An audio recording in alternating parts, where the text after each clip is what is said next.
Buenos días a todos y a todas. Empezamos la tercera semana del itinerario formativo en competencias directivas en transparencia, innovación y rendición de cuentas, Skills 2030, en esta edición de 2022 que organiza el Ayuntamiento de Ribarrocha de Turia y la Fundación Novagó. En esta tercera semana, dedicada a la rendición de cuentas y también abriéndonos a la gestión de recursos humanos y la contratación pública, vamos a contar en la sesión dedicada a las ponencias, concretamente al apartado de lo que hemos denominado CORE, con Borja Colón de Carvajal. Borja es el jefe de servicio de Administración Pública y Innovación Pública de la Diputación de Castellón. Es un conocido intraemprendedor público que todos hemos podido seguir la brillante trayectoria que viene desarrollando en los últimos años. Triple funcionario, porque tiene tres, si no recuerdo mal, corrígeme Borja, tiene tres oposiciones sacadas, preparador también de opositores. Borja está desarrollando una importante labor en la Diputación, no solo en lo referente a la gestión de la administración, los municipios y la innovación pública, también en competencias relativas a transparencia y a datos abiertos.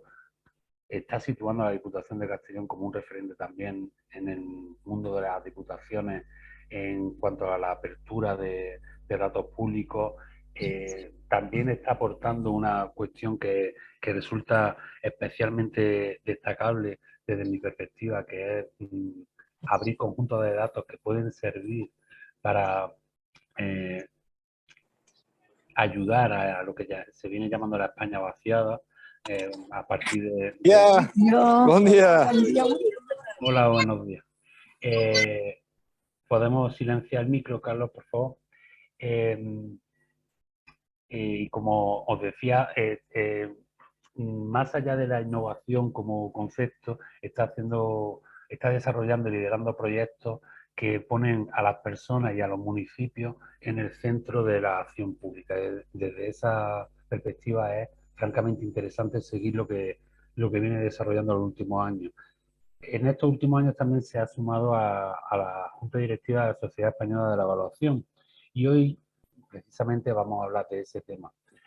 No me gustaría tampoco acabar esta presentación sin recordaros que no es un gentleman y que ahí tiene un blog con ese nombre que podéis seguir y en el que encontraréis unos consejos más que No interesantes seas malo, no seas malo. también para la asistencia a eventos públicos y congresos y otros sábados. Y bueno, hoy, como os decía, Borja va a acercarnos a la evaluación de políticas públicas en el mundo local. Es una cuestión que es muy necesaria, que también está muy de actualidad porque tenemos una nueva ley que es un nuevo marco sobre el que desarrollar políticas de este tipo. Lo que no se evalúa no mejora, viene siendo un mantra, un principio de todos los fans de la evaluación de políticas públicas. Y Borja, además, también ha desarrollado un proyecto bastante innovador en cuanto a evaluación de políticas públicas de la Diputación de Castellón, de la que no voy a decir ni media palabra más porque quiero que todo lo cuente él. Borja, muchísimas gracias por acompañarnos hoy, bienvenido. Muchísimas gracias a ti, Rafa, por la invitación, a Yelena, al Ayuntamiento de Ribarroja, que la verdad le he de dar la enhorabuena porque no solo por skills, sino porque lleva una trayectoria espectacular. Todos los que nos movemos en el ámbito de la transformación en general y de la innovación pública en particular, los seguimos desde hace tiempo y bueno, y para mí es un orgullo formar parte de una comunidad valenciana que tiene tantos proyectos chulos. Decía Rafa, yo, como estamos entre colegas, entre comillas, a mí déjame que sea sincero, ¿verdad? Yo formo parte de la Sociedad Española de Evaluación de Políticas Públicas como miembro de la Junta Directiva y a mí su presidente me fichó, entre comillas, hace un par de años en mi condición de lo que ellos llaman practitioner, ¿no? De un tío que se dedica en la gestión a hacer evaluación sin saberlo, ¿no? Nosotros hablamos no tanto de evaluación en el ámbito del gobierno abierto, sino hablamos más de rendición de cuentas. Pero veremos a lo largo de mi exposición que podrían entenderse prácticamente lo mismo, o que son dos caras de la misma moneda, o dos formas de entender la gestión hacia la ciudadanía, ¿no? Voy a empezar a compartir pantalla y así me baso un poco sobre lo que os digo. ¿Veis las diapos en pantalla?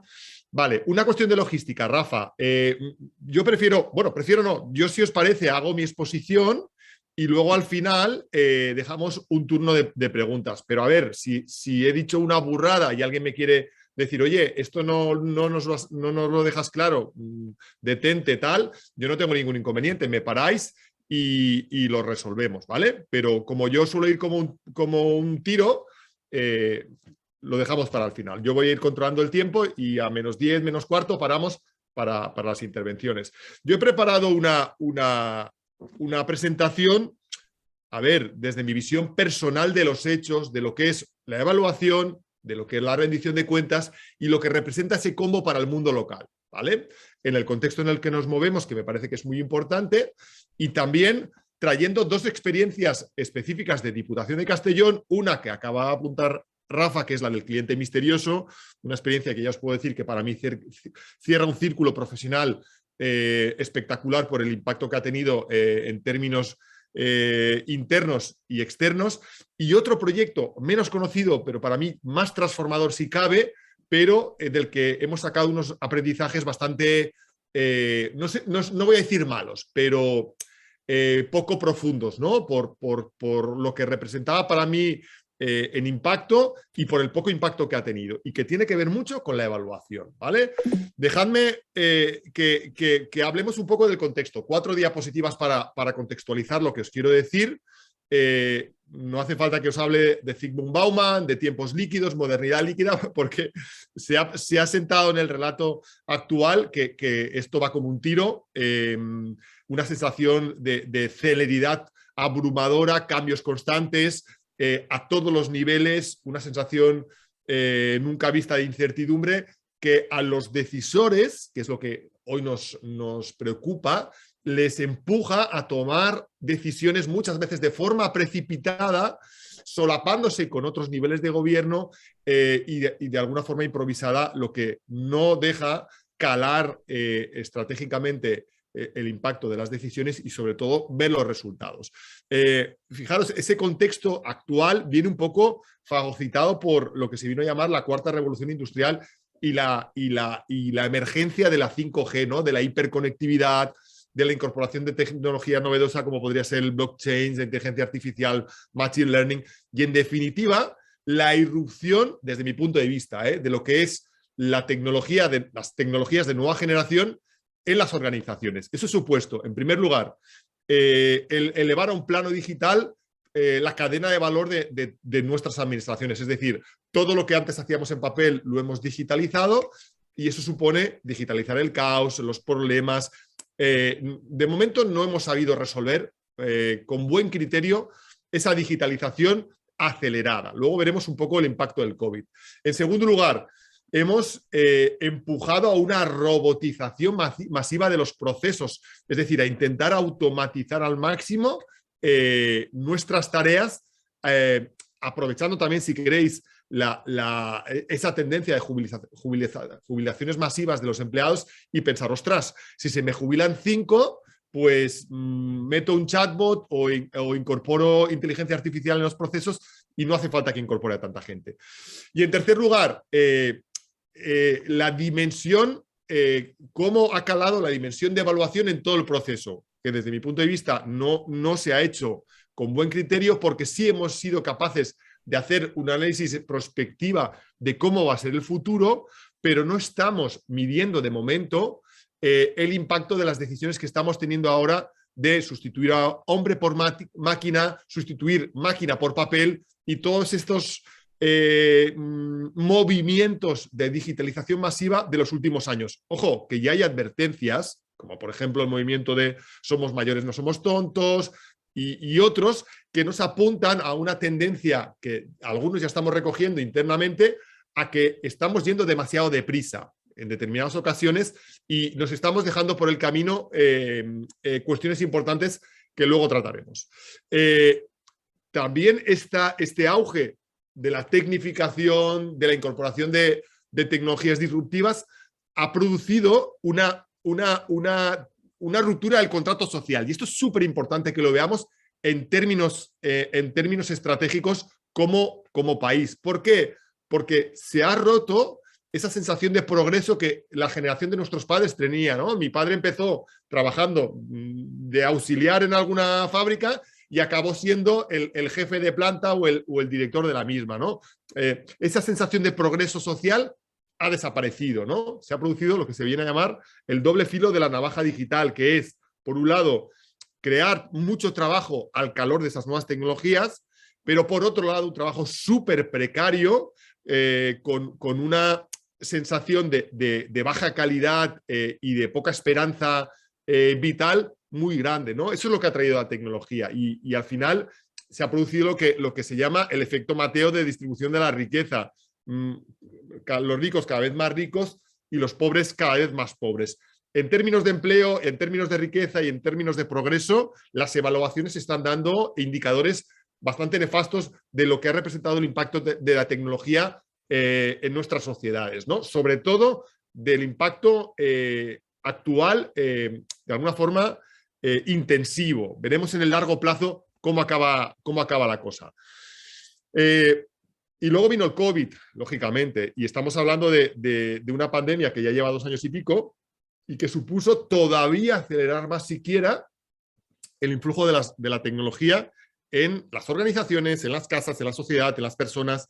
Este es un pantallazo del valor de Zoom por capitalización bursátil, que ya vale más que las 7 mayores compañías aéreas del mundo. Es decir, que Zoom, una empresa que era muy residual en marzo del 2020, ha pasado a ser una de las empresas más cotizadas en el Nasdaq, ¿vale? Más cosas. Fijaros, el principal problema todavía sigue sobre la mesa, que es el problema del cambio climático. A mí me encanta esta viñeta de Carl que publicó en The Economist en marzo del 2020 para decirnos, ojo, que los problemas no solo son el COVID, los problemas vienen después. ¿Por qué digo esto? Porque casualmente el medio ambiente es tradicionalmente una de las materias más abonadas a la evaluación de políticas públicas, donde se ha seguido una lógica de evaluación y de cumplimiento mucho más asentada que en otras materias. ¿Por qué? Porque el medio ambiente es una materia tributaria del derecho comunitario y en el ámbito de la Unión Europea, como luego veremos, la evaluación está muy incardinada en las gestiones o en las políticas de gestión de los Estados miembros. Por último, para ir acabando, todo va muy rápido, todo va demasiado acelerado, una tecnología brutal, pero es que no paramos de sorprendernos porque surgen otros universos paralelos y otros horizontes a los que hacer frente. Hace poquito, Guzmán Garmendia y su equipo lanzaron el metaverso del gobierno de Navarra. Acordaros, el gobierno digital de Navarra. No sé si habéis entrado, bueno, se puede entrar, consultar un montón de cosas, pero no tardaron los contrametaversos a atacar, ¿no? Conocéis a Jaime Gómez Obregón, que con buen criterio, de alguna forma, intenta buscar el porqués de esas evoluciones y de esas tecnologías disruptivas. Jaime, de alguna forma, pone el dedo en la llaga de decir, nos estamos precipitando, estamos yendo demasiado deprisa y no estamos sabiendo leer el tempo de los acontecimientos cuando muchas veces nos hemos dejado por el camino necesidades más básicas para consolidar. Y esta es la verdadera realidad, ¿no? Una legislación motorizada y una actualidad que nos está desbordando, que nos impide en muchos casos parar, evaluar, y ahora veremos qué significa todo esto, y tomar conciencia de los acontecimientos para diseñar políticas públicas acorde a lo que está sucediendo. Bien, ¿por qué digo esto? Porque al final vuelvo un poco a la premisa de los wicked problems, ¿no? Los problemas malditos. El contexto nos empuja a ir improvisando como gobierno para ir tapando agujeros y los gobiernos tratar de aportar soluciones a esas derivas a través del diseño de políticas públicas. ¿Por qué digo esto? Porque las políticas públicas no son más que la materialización de las decisiones políticas, organizacionales, estructurales, institucionales para la resolución de esos problemas complejos. Y yo el otro día puse un tuit la semana pasada donde decía, oye, que a nadie se le olvide que lo que representa la evaluación para las políticas públicas es precisamente la última fase en el diseño.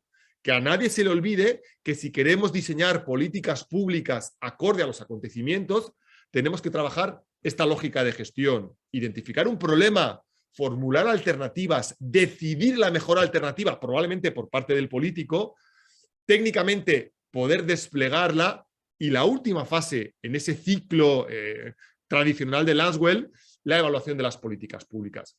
Solemos identificar el problema, formular alternativas, decidir, implementar y automáticamente surgir otro problema y volver a identificarlo y no prestamos la suficiente atención a lo que sería la lógica de la evaluación de las políticas públicas. Y esta es una de las claves de la primera parte de la exposición que os quería hacer ver. La evaluación no es un elemento caprichoso en el ciclo de gestión de políticas públicas, sino que es el elemento consustancial a la calidad de las mismas. ¿Por qué necesitamos evaluar? Lo decíamos hace un momento, restricciones fiscales, financieras, económicas y más ahora a todos los niveles con el auge de las políticas comunitarias para la reconstrucción. Necesitamos evaluar precisamente para tener evidencias empíricas de lo que estamos haciendo, lo estamos haciendo bien. ¿Por qué? Vuelvo otra vez a lo que decía antes. Nos estamos jugando el nuevo plan Marshall, acordaros, el plan de recuperación y resiliencia, ¿no? No es casual que Europa haya planificado este nuevo plan Marshall destinando aproximadamente 140.000 millones de euros para España con condicionantes muy severos. El primero de ellos y el que más nos interesa hoy y ahora es que seamos capaces de evaluar el impacto de esas políticas públicas. Hasta ahora, sabéis que existía una agencia estatal de evaluación de políticas públicas, AEVAL, que se extinguió por un acuerdo político en verano de 2018 y ahora casualmente lo van a recuperar en el anteproyecto de ley que citaba Rafa y ahora veremos. Pero durante ese tránsito ha sido la AIREF la que se ha hecho cargo a través de su nueva división de auditoría de evaluación de políticas públicas, precisamente de otra de las facetas de evaluación que es una evaluación más vinculada al gasto, ¿no? Y tendemos también, y yo creo que eso es una crítica dentro del mundo de la evaluación, a asociar la evaluación muy vinculada al gasto público, cuando la evaluación puede tener muchos escenarios y se puede fijar en muchos enfoques diferentes. Ojo, la evaluación del gasto público probablemente en este contexto sea la más importante, pero no despreciemos evaluaciones que tienen que ver con la calidad, con la integridad pública, con la transparencia o evaluación de impacto simplemente para saber si las decisiones que hemos tomado están teniendo los resultados esperados. Fijaros, dos pinceladas simplemente del anteproyecto de ley que citaba Rafa hace un momento. Se aprueba a finales del mes de abril, si mal no recuerdo, anteproyecto de ley de evaluación de políticas públicas para fortalecer el proceso de análisis y eficacia de las medidas. Esta es una ley, la ley de evaluación de políticas públicas, impuesta directamente por Bruselas, precisamente como condicionante a la recepción de los fondos Next Generation. Objetivos, proporcionar herramientas de mejora y aprendizaje para incrementar la eficacia de las políticas públicas, y ahí tenemos un poco la clave, que sirva de rendición de cuentas. ¿Por qué? Porque las evaluaciones de servicios públicos que se quedan en el terreno interno y sirven para mejorar la gestión están muy bien, en términos técnicos, por así decirlo, pero si no son capaces de hacia afuera explicar cuál ha sido el verdadero relato de los acontecimientos, caemos en el error probablemente de ensanchar esa brecha de credibilidad entre las instituciones y la sociedad, porque al final no se trata tanto de gastarnos esos 140.000 millones con un buen criterio y a juicio de un buen evaluador demostrar que lo hemos hecho bien, sino ser capaces de explicar a la ciudadanía que además de habernos gastado bien ese dinero, lo hemos hecho para solventar los problemas que ellos tenían, ¿vale? Para que veamos un poco las tres ideas fuerza que subyacen en el anteproyecto de ley: evaluación de políticas públicas, herramienta de mejora y, como os decía, rendir cuentas a la ciudadanía. ¿Quieren abrir la evaluación? como mecanismo de rendición de cuentas. En segundo lugar, incorporan una variable que a mí realmente me gusta, que tiene que ver con la innovación y me gusta porque por primera vez estamos empezando a ver la palabra innovación vinculada a la evaluación, cuando la evaluación es una ciencia social muy anclada en la metodología y en las ciencias sociales, y la innovación se está metiendo en la evaluación de políticas públicas, y un ejemplo muy claro es el cliente misterioso que ahora veremos. Gestión pública, moderna, participativa, abierta y útil. ¿Por qué no involucrar a la sociedad civil en la evaluación de políticas públicas? Porque de eso también iba un poco el gobierno abierto. Al final, el gobierno abierto no solo es transparentar las administraciones públicas, rendir cuentas, es colaborar, codiseñar, coproducir servicios públicos en clave de apertura de las instituciones. Y por último, permitir con sistemas de recogida, evaluación y difusión, información, control, responsabilidades y rendición de cuentas a la sociedad. Es decir, que al final es mostrar evidencias empíricas precisamente para devolverle a la sociedad los resultados obtenidos. Pero alguien me podría decir, ostras, Borja, todo esto está muy bien, pero explícanos un poquito mejor cuál es el concepto de evaluación de políticas públicas, porque yo creo que todo el mundo tenemos en la mente qué es evaluación de políticas públicas, pero probablemente haya que aterrizar el concepto. A mí me gusta mucho la definición que da la RAE de evaluar. ¿Por qué? Porque pone el foco en una palabra que me recuerda mucho a la innovación. El valor. La evaluación tiene que ver con ser capaces de identificar el valor de las decisiones que has tomado. El valor de las decisiones que has tomado para bien y para mal. Si te has equivocado, si no te has equivocado, si en términos cuantitativos has conseguido lo que querías, si en términos cualitativos también. Por lo tanto, señalar el valor de algo, estimar, apreciar y calcular el valor de algo es evaluar. Fijaros en lo potente que tiene que ver eso en relación con los departamentos que nos dedicamos a temas de innovación o a gobierno abierto. ¿Por qué? Porque al final evaluar no es más que identificar ese valor que está subsumido en la definición de innovación cuando hablamos de ideas nuevas que pueden ser implementadas y que generan valor público. Por lo tanto, yo creo que la evaluación tiene que estar incardinada en todos los procesos de innovación pública, allí donde los podáis despegar. Fijaros, os traigo también 3 definiciones clásicas del concepto de evaluación que me parecen súper representativas para que veáis que también el valor forma parte de las mismas. Comisión Europea, juicio de valor sobre la intervención pública, referencia a criterios, normas explícitos. Bueno, voy pasándolas para que las veáis. Apreciación sistemática, objetiva y un proyecto o programa política. Y las Naciones Unidas, sistemática, imparcial, posible. Varios elementos comunes para que los tengamos en cuenta. En primer lugar, que se puede evaluar diferentes cuestiones. Podemos evaluar un programa político, podemos evaluar una acción concreta, podemos evaluar un proceso. Por lo tanto, la evaluación no significa simplemente hacer una foto concreta de un hecho puntual, sino que la evaluación representa diferentes escenarios en función del encargo que se produzca. En segundo lugar, la propia sistemática de la evaluación, la sistemática de la metodología. La evaluación no es una técnica improvisada, sino con una metodología, y me consta porque me he tenido que empapar de ella para el cliente misterioso y para formar parte de la sociedad, muy acrisolada en el ámbito de las ciencias sociales. Y por último, que tiene que ver con la imparcialidad. La evaluación aporta un juicio de valor a las políticas públicas que tiene que ver con la imparcialidad. Y aquí el tema de la imparcialidad, me encanta una cita que no sé si os acordaréis de él. Carlos Belmisa era el director de la división de control de la Comisión Nacional del Mercado de Valores. Carlos ahora es el secretario general del Colegio de Notarios de España y decía que la rendición de cuentas es despejar de dudas la imparcialidad de las administraciones públicas. Y muchas veces perdemos de vista que la imparcialidad es uno de los elementos consustanciales del poder público. A ver, todos hablamos de corrupción, todos sabemos casos que nos gustaría olvidar. Hay políticas de integridad, pero el cuore del negocio de las administraciones públicas es la integridad, la imparcialidad y la igualdad. Por lo tanto, subyace también en el concepto de evaluación la idea de ser imparciales en la toma de decisiones públicas. La literatura más reputada, y en este caso yo me ciño a Ballard, hace referencia también apuntando también al valor y en este caso también relacionando con la calidad, porque no nos engañemos tampoco. El concepto de evaluación muchas veces tiene que ver o se ha asociado durante muchos años a los marcos de calidad. Estamos hablando de FQM, CAF, producción de información que sirva a los gestores para tener una idea sobre la calidad de los servicios que están produciendo en función de lo que se estime como valor.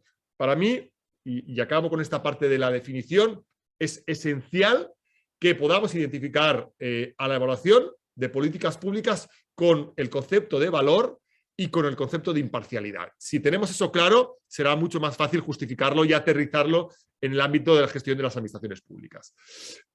La pobrecita Eval, extinta Eval, dejó por escrito en alguna de sus guías qué era para ella la evaluación. Evaluar es apreciar, analizar, valorar y juzgar una intervención pública a fin de mejorar su calidad. Fijaros, valor y mejora. Tiene que ver la evaluación con ese ciclo que alguien decía el otro día en Twitter, que la foto esa que puse yo tenía visos del círculo de Deming, ¿no? Del plan Ducek Act. Al final la evaluación dentro de cada circuito, dentro de cada proceso, siempre es la última fase y la que nos permite mejorar en última instancia todas nuestras decisiones. Lo especifica un poquito más con ese proceso sistemático, razonado, bueno, en definitiva, la definición que tenéis ahí. Pero ojo, alguien podría decir, es que esto se parece mucho a otros conceptos. Borja, vamos a intentar deslindar el concepto de evaluación de otros diferentes. En primer lugar, el concepto de seguimiento o monitoreo.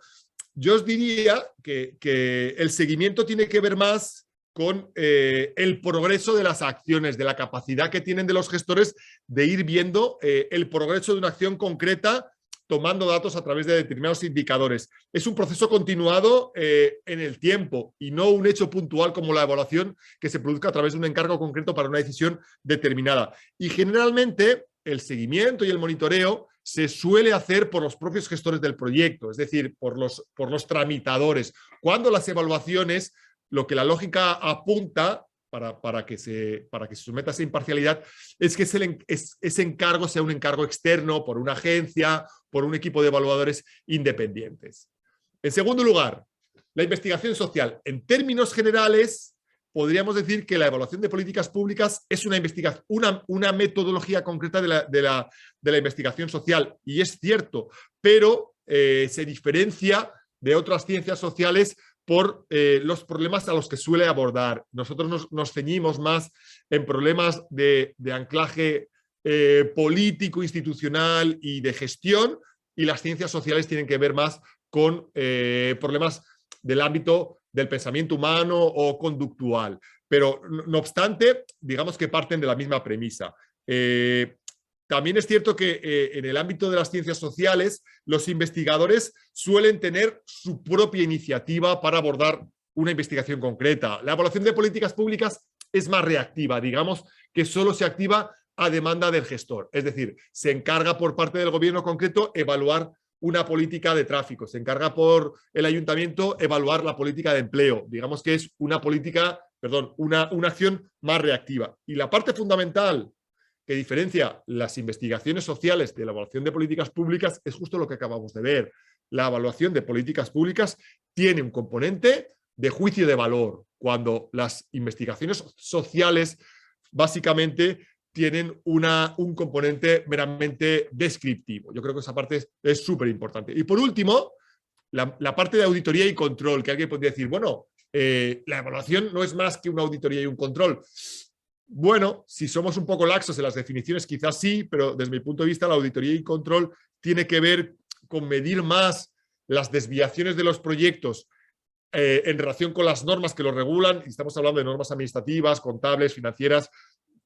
La auditoría mide esa desviación crítica, por así decirlo, por aquello de desvelar las irregularidades o los desvíos en relación con el patrón original.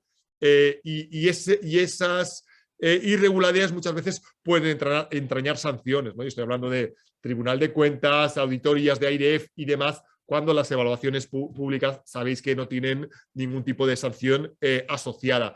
el control puede ser además un control interno y un control externo, ¿no? El Tribunal de Cuentas o incluso las propias Cortes con la rendición de cuentas de la Administración General de Estado. Yo creo que con esto, de alguna forma, tenemos un poquito más claro cuál es el concepto de evaluación de políticas públicas y qué no es evaluación de políticas públicas. Evaluación de políticas públicas es un encargo realizado a una serie de especialistas o a una autoridad independiente que permite detectar la buena gestión en determinados proyectos, planes, acciones, a través de la incorporación de un juicio de valor que genere evidencias para retroalimentar el proceso.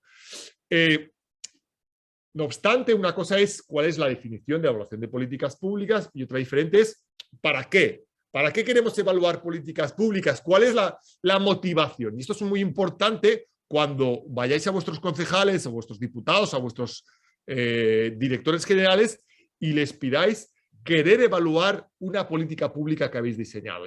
¿Y para qué lo queréis? Muy sencillo. En primer lugar, porque es la mejor forma de tomar decisiones basadas en evidencias. Yo aquí siempre pongo el mismo ejemplo. Cuando estamos hablando de subvenciones, sabéis que las diputaciones somos entes meramente subvencionadores. Cuando cada año sacamos las mismas subvenciones incrementadas en un 5% de gasto, siempre le digo a los centros gestores, ¿os habéis planteado si esa necesidad sigue existiendo para tener que seguir subvencionándola? ¿Habéis evaluado el impacto de esas decisiones? De hecho, luego en el caso del Observatorio del Gobierno Abierto, lo hemos incorporado en la lógica del servicio de innovación precisamente para darnos cuenta de la utilidad de eso. Toma de decisiones basadas en evidencias, yo creo que es la parte más esencial, quizá más evidente, de la evaluación de políticas públicas.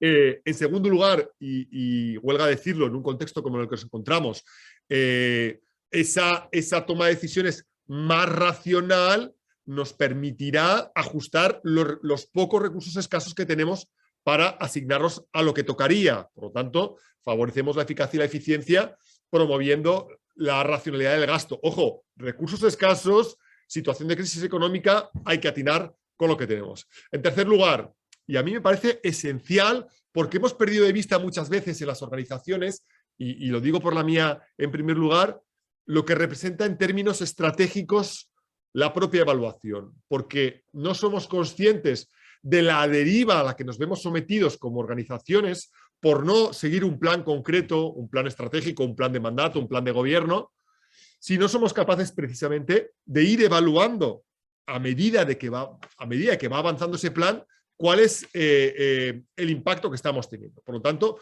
la evaluación permite darnos una dimensión de la viabilidad de nuestra estrategia y, sobre todo, actuar de GPS para saber si no nos estamos desviando de la hoja de ruta que teníamos marcada. Y por último, y en relación con lo que estamos comentando ahora mismo, tiene como misión fundamental promover la transparencia y la rendición de cuentas y contribuir a esa calidad democrática.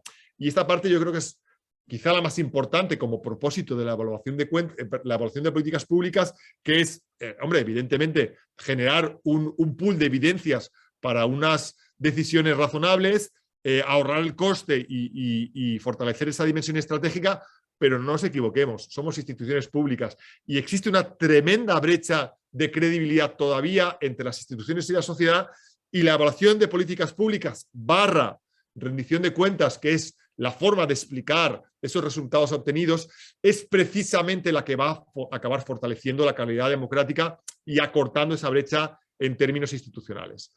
Fijaros, por acabar esta parte de la exposición, ¿cuáles serían los 3 objetivos de la evaluación? En primer lugar, comprender la gestión pública, es decir, desmenuzar los proyectos, los planes, las acciones, para saber realmente qué está funcionando, qué no está funcionando, ser capaces de, sobre la base de esas evidencias, corregir y tomar decisiones, pero sobre todo, en el ámbito del conocimiento, acabar entendiendo qué se está haciendo. Yo creo que eso es muy importante y muchas veces se pierde de vista que las evaluaciones tienen un componente de traducción de la gestión pública. En segundo lugar, la lógica de la mejora continua, de ese círculo de Deming, habla de retroalimentación.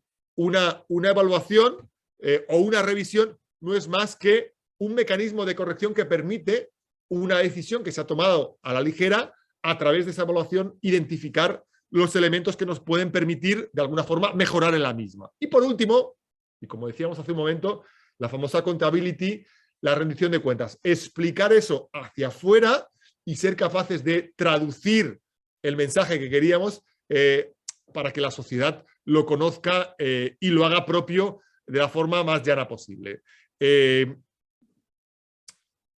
Dejadme que empiece a lanzar la evaluación con la rendición de cuentas, porque los que venimos del mundo del gobierno abierto, de la innovación y demás, todos conocemos el concepto de rendición de cuentas y todos lo hemos trabajado, pero a mí me ha costado encontrar un concepto de rendición de cuentas que fuera lo suficientemente preciso para decir lo que pretendíamos, pero que no fuera lo suficientemente abierto como para no decir nada.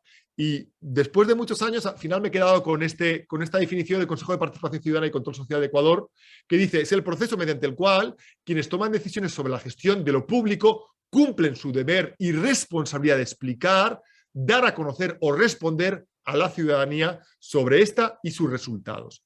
Fijaros que es una definición súper potente porque habla, Rafa, y eso es para ti, de lenguaje claro, de comprensión, de traducción, como responsabilidad de los poderes públicos por primera vez. O sea, ya no es un tema de que somos muy guays y lo explicamos todo clarito. No, no, es que es tu responsabilidad.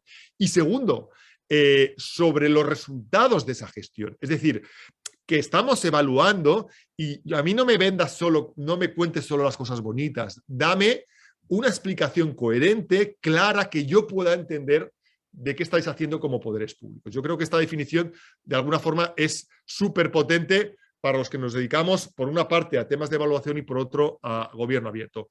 Y alguien podrá decir, ostras, pero no me acaba de casar la relación entre una cosa y la otra. Pues yo aquí me tiro un poco a la piscina con esta triple correlación. En primer lugar, veíamos que la rendición de cuentas era el último de los propósitos de la evaluación de políticas públicas. El último de los propósitos de la evaluación de políticas públicas, además de generar evidencias, fomentar el marco estratégico, ¿vale? Es la rendición de cuentas. En segundo lugar, vemos que la rendición de cuentas, y ahora lo veremos también, es una de las dimensiones de la integridad pública. Rendición de cuentas para explicar las cosas claras. Y por último, la rendición de cuentas es uno de los pilares del gobierno abierto. Por lo tanto, hay una especie de nexo causal entre evaluación de políticas públicas, rendición de cuentas y gobierno abierto en función de la dimensión en la que estemos trabajando. Hemos visto hace un momento lo que tiene que ver la rendición de cuentas con la evaluación de políticas públicas y hemos visto que es precisamente uno de los propósitos. En esta diapositiva pretendo haceros ver la relación que existe entre rendición de cuentas e integridad pública. Fijaros, dimensiones de los sistemas de integridad pública, y me baso precisamente en un paper publicado por Luis Herrero Ortiz de la Tabla hace muy poquito. Os he dejado ahí en la diapositiva el enlace, donde habla de tres dimensiones concretas. En primer lugar, la del reforzamiento institucional. En segundo lugar, la de la cultura de la integridad.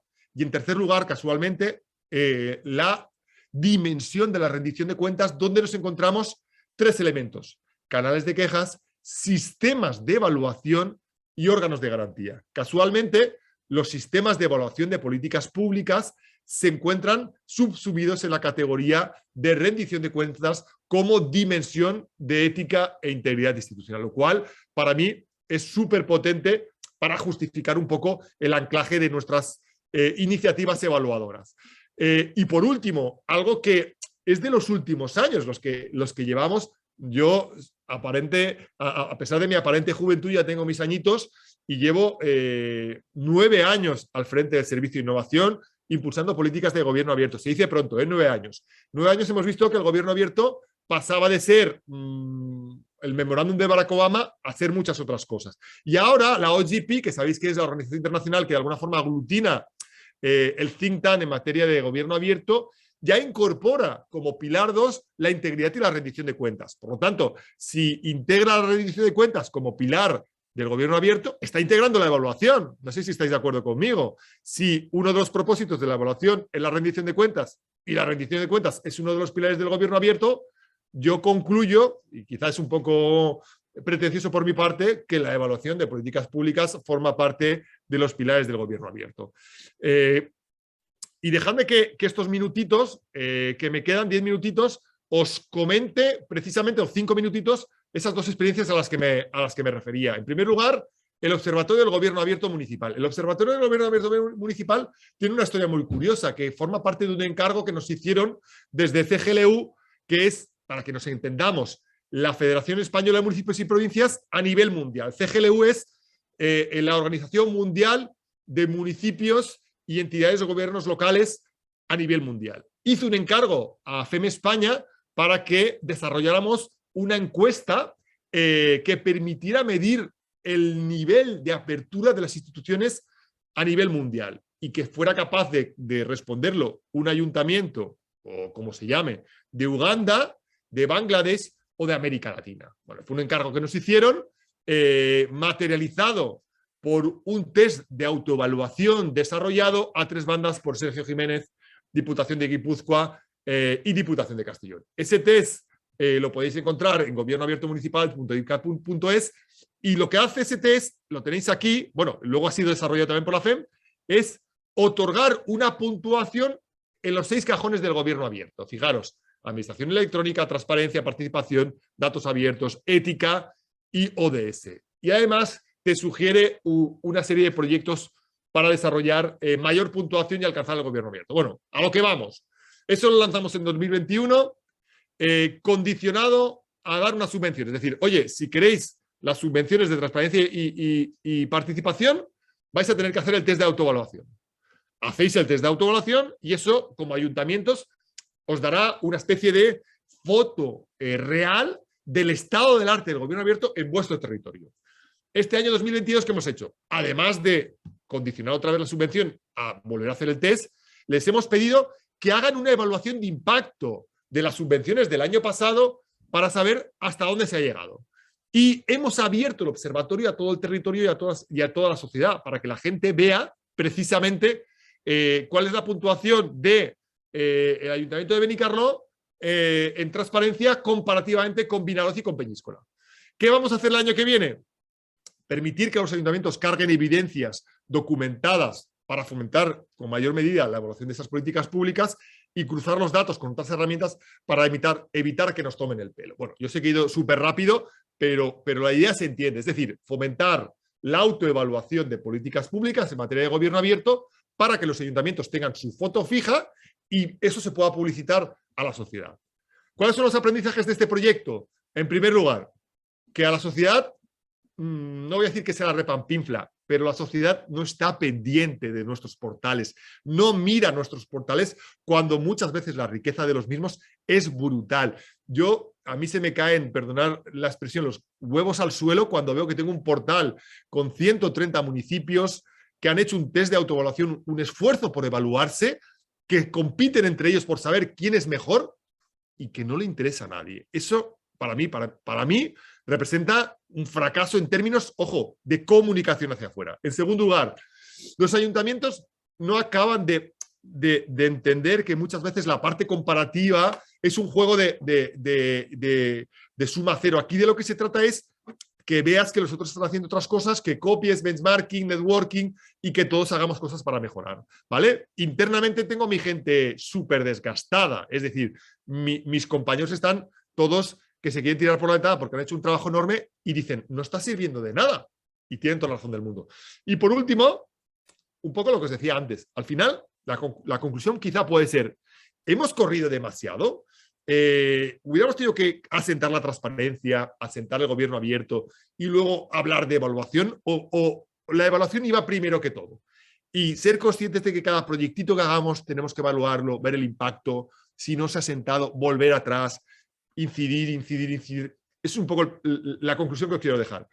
Y nuestro último proyecto estrella si queréis, para mí profesionalmente, como os decía, la cuadratura del círculo en el servicio de innovación, un proyecto de observación directa de servicios públicos por ciudadanos empoderados, el proyecto del cliente misterioso.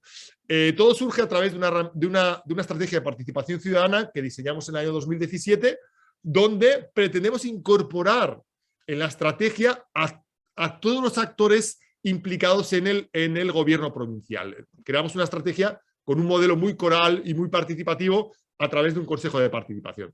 Esta diapositiva solo os la pongo para que entendáis que el proyecto del cliente misterioso surge de uno de los pilares del gobierno abierto, como la participación. En segundo lugar, tenemos una queja de un ciudadano de la provincia residente en Londres que se queja de que no puede hacer un trámite por sede. Y eso nos revienta un poco todos los esquemas, porque esa queja nos llega al corazón. Le devolvemos un poco el compromiso y decimos, oye, ¿y tú harías de cliente misterioso auditando nuestros servicios y evaluando? Él le encanta la idea y decidimos extenderla a otros clientes misteriosos, ¿vale? El proyecto ha sido un proyecto con cosas buenas y cosas malas. En primer lugar, un par de cosas malas. No habían precedentes de observación directa en el sector público por clientes misteriosos no profesionales. Y siempre cuento que hay otras administraciones en España que utilizan mysteries para evaluar sus servicios públicos, pero ojo, son mysteries pagados. Es decir, tú te vas a una empresa de cliente misterioso, que ese cliente puede ir al Mercadona, puede ir al BBVA y luego ir a tu administración, los pagas. Nosotros hemos utilizado ciudadanos que vienen a consumir servicios como lo harían habitualmente. En segundo lugar, para ese supuesto de ciudadanos empoderados, no había una metodología al uso. Sí que AEVAL en 2009 diseñó una especie de protocolo para clientes misteriosos profesionales que quisieran evaluar servicios públicos, pero metodología ex profeso para clientes no profesionales no existía. ¿Qué hicimos? Aliarnos como parte positiva con la Sociedad Española de Evaluación de Políticas Públicas, que es la que puede ofrecer el marchamo de evaluación al proyecto, y al mismo tiempo conseguir el apoyo político al máximo nivel para que nos pudieran ayudar. La Sociedad Española nos ayudó con la formación de los clientes, nos ayudó en la creación de la guía metodológica y nos ha ayudado fundamentalmente en replicar el modelo. Tenéis aquí la línea del tiempo muy sencillita y paso rápido porque ya no nos queda tiempo. Selección de clientes, la construcción de la metodología, la realización del trabajo de campo por parte del cliente. La parte más brutal que tenéis en el informe final fueron los grupos de discusión donde sentamos a los clientes misteriosos y a los funcionarios auditados juntos a través de los grupos de discusión. Los resultados fueron brutales porque inferimos sesgos conductuales por parte de ambos grupos con unos resultados espectaculares. El análisis de ese combo por parte de la Sociedad Española de Evaluación y la presentación de los resultados, ¿vale? Tenéis toda la información en esa web, no os preocupéis porque las diapos os las pasará luego Rafa. Y los aprendizajes. En primer lugar, los ciudadanos agradecen un montón ser escuchados y ser empoderados en la gestión de los servicios públicos. Es decir, que ellos de oficio no van a venir a nuestros portales, ya lo hemos dicho. Pero si tú vas a ellos, llamas a su puerta y dices, oye, tenemos un proyecto en el que contamos contigo. Están encantados. Y tienen una buena percepción de lo público desde ese punto de vista. En segundo lugar, a diferencia de lo que podemos pensar, el enemigo lo tenemos dentro. Los empleados suelen ser bastante reticentes, no solo a clientes misteriosos, sino reticentes en general a todo, a la vida. Están ya descabalgados de la vida, no me vengas con innovaciones, no vengas con problemas, y muchas veces tienen una falsa percepción de la realidad y de cómo están funcionando las cosas. Y por último, también el mensaje que yo saco del cliente misterioso es que queda mucho margen para hacer innovación en lo público, ¿no? Y que no está todo inventado, ¿no? Y todos los que estáis en un curso como Skills os daréis cuenta de lo que os estoy hablando. Al final estamos innovando y cada vez hay más nichos para trabajar. A modo de conclusión y con el metaverso un poco de contexto. En primer lugar, os diría que el contexto es un contexto súper favorable a la evaluación de políticas públicas, súper favorable a la rendición de cuentas, pero ojo, traducida, masticada, con lenguaje claro, profesionalizada, es decir, no hacerlo por hacerlo, ¿correcto? En segundo lugar, debemos tomar conciencia de que la evaluación de políticas públicas también es una ciencia, es decir, que no creamos que apretaremos un botón y alguien nos dirá si lo hemos hecho bien o mal, sino que debemos incorporar en la lógica de gestión muchas veces conocimientos y hablo un poco de temas de formación, de habilidades, para conocer precisamente cuál es la lógica de la evaluación y ser capaces de medir los impactos. Y por último, tener esa capacidad de transmitir hacia afuera lo que hemos conseguido, ¿no? Rafa, un poco lo que muchas veces hemos hablado y que tú también predicas, a través de un lenguaje claro, una buena proximidad, el acercamiento a la sociedad, el acudir a la sociedad allí donde está. A veces no está en las redes sociales, a veces está en el bar del pueblo, o a veces está en un centro comercial. Por lo tanto, hacer ese esfuerzo, porque si no, ya os puedo decir que somos predicadores en el desierto. Y espero no haber sido muy cansino y haber dejado un poquito de tiempo para compartir con vosotros. Muchísimas gracias, Borja. Nada cansino. A mí me ha encantado porque me encanta esta visión integral que nos brinda siempre desde esa mezcla de politología para todos los públicos, con gestión pública real, con aplicaciones directas, con esa pizca, esas dosis de autocrítica tan necesarias para mejorar. A mí me encanta, la verdad, esta visión y esta forma de exponer tuya me gusta mucho. Y que le vayan metiendo el marchamo del lenguaje claro de continuo ya me acaba de enamorar. ¿Sabes lo que pasa, Rafa? Que al final yo me he dado cuenta, y un poco como colofón, después de casi 10 años en innovación pública y en gobierno abierto, que hemos hecho mucho trabajo y que a veces ha sido incluso hasta reconocido, pero no ha llegado donde tenía que llegar. Porque a mí mi trabajo, donde me interesa que llegues a la ciudadanía y a los ayuntamientos. Y luego voy a preguntarles y no saben qué hemos hecho. Entonces piensas, ¿para qué hemos hecho tantas cosas? Y solo he llegado a unas cuantas cuentas de Twitter y algunos reconocimientos que tengo aquí en la estantería. Ya, pero para mí también, es un drama bastante jodido, ¿eh? y lo entiendo y lo comparto, pero también creo que debemos pensar que tenemos la obligación de hacerlo, de todas maneras. Que el hecho de que no acabe de llegar no significa que no haya que tenerlo hecho, que no puede servirnos de excusa para no hacer las cosas. Creo que me entiendes. Perfectamente. Que no, esto para qué, si esto total no lo va a ver nadie, ¿para qué lo vamos a hacer? Porque debemos hacerlo, porque somos administraciones públicas, porque nos debemos a la ciudadanía. Y Y ya por nos eso escuchan. cada vez hay que hacer más esfuerzos por Claro, comunicar mejor. Yo les decía el otro día a mis compañeros, no, si es que ya no vamos a ir al Congreso Novagop, os voy a llevar al centro comercial del pueblo, que es allí donde nos van a escuchar.